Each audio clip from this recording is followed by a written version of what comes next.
Welcome back to Sportsworld, coming to you from Sri Lanka and the International Cricket Stadium in Galle, which is getting ready to host its first Test match since being destroyed by the tsunami of 2004. Now, one of the players who will of course be playing in that Test match against England is Muttiah Muralitharan. He began the series on the verge of becoming the highest ever wicket taker in Test match history. Here's the inside story of Murali's world record bid. Kandy may not be Sri Lanka's capital city, but it is central to the country in many other ways. It's a spiritual focal point, home to Sri Lanka's most important Buddhist relics. It's home to a proud people who for 3 centuries repelled Dutch and Portuguese armies.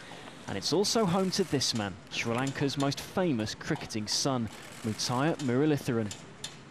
He began the series against England on the verge of becoming the most prolific wicket taker in Test match history. What's more, he had the chance to do it on his home ground. When I first started playing against Australia, I think first Test match in Qatar, so I thought if I play one Test, I'll be happy. But I thought when I played the first Test match, I can keep on going a little bit more.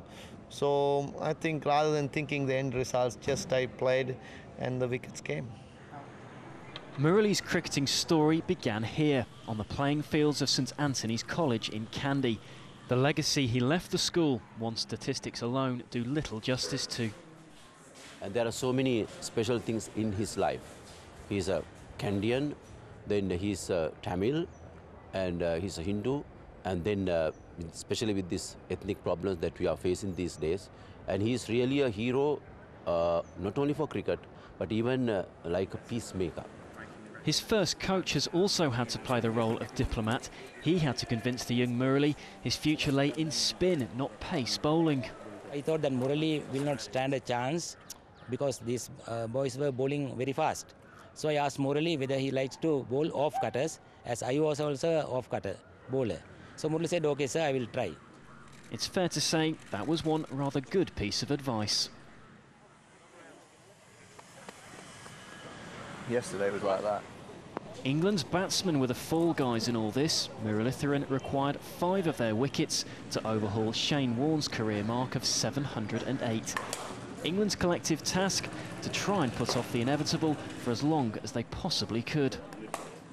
We've trained as hard as we can in preparation for it, tried to become accustomed to how he's going to bowl, but a Test match is totally different to training in the nets or playing in a few warm-up games. It all counts on Saturday. Yeah, it'll be great, and it's hometown as well. There'll be a lot of crowd here gearing him up to get that record here, because they would love to see his, so-called Kandy son, get his world record in his hometown. So it'll be a great achievement, and for us it'll be a great moment as well. The streets around the Kandy ground were even more chaotic than usual ahead of day 1 of this test. The thousands of travelling England fans didn't exactly blend into the background, but regardless of which team people were supporting, nobody wanted to miss Murali's possible date with history. Normally we are not coming to see the Test matches, it's not interested to the local people. They are interested about the one-day matches, but today there is a reasonable local crowd because of the Murali. You want to say that you were at the ground where he broke the record. I'm a big Shane Warne fan, but I'd still love to see Murali do it when I'm here. But Muralitharan's fans would have to wait. Day 1 belonged to England's bowlers, as Sri Lanka were dismissed for just 188. Murali still no closer to that record.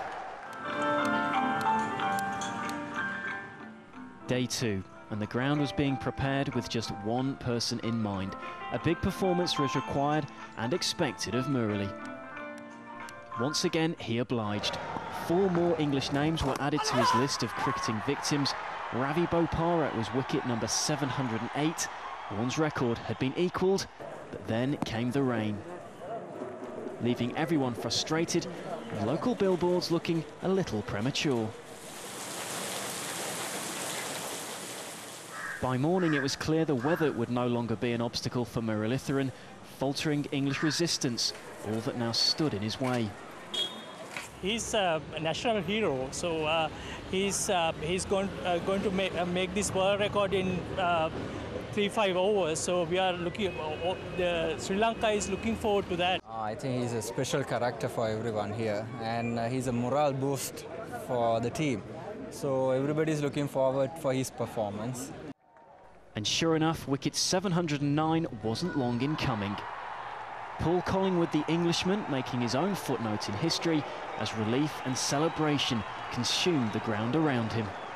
This was a special moment for me because happening in front of my wife, family, parents, everybody was watching, all the brothers and cousin brothers and everybody. So that was a special moment for me, and I think that's why I couldn't get many wickets in Australia, because this has to happen here. It's not very nice being the victim, but you know, maybe I'll look back after my career and be happy I was the 709th. And he's obviously a legend in the game. How many wickets he can get in international cricket, I don't know. I don't know how much longer he's got. Murali wasn't finished there. He'd moved his career total up to 713 by the end of the match, once again inspiring a Sri Lankan victory. And he's in no rush to give the world's batsmen any respite just yet. I also sometimes think like I can make it 1,000, but it's very hard because I'm 35, going to be 36 next year, and bowling a lot of overs to Sri Lanka and playing a lot of cricket throughout the year, because I want to play both form of the game. There is no other current bowler in realistic touching distance of Muralitharan's Test haul. The record he left Kandy with looks like being one he'll hold on to for many years to come. And doubtless Murali will be hoping to take a few more Test match wickets here in Galle. He likes this ground.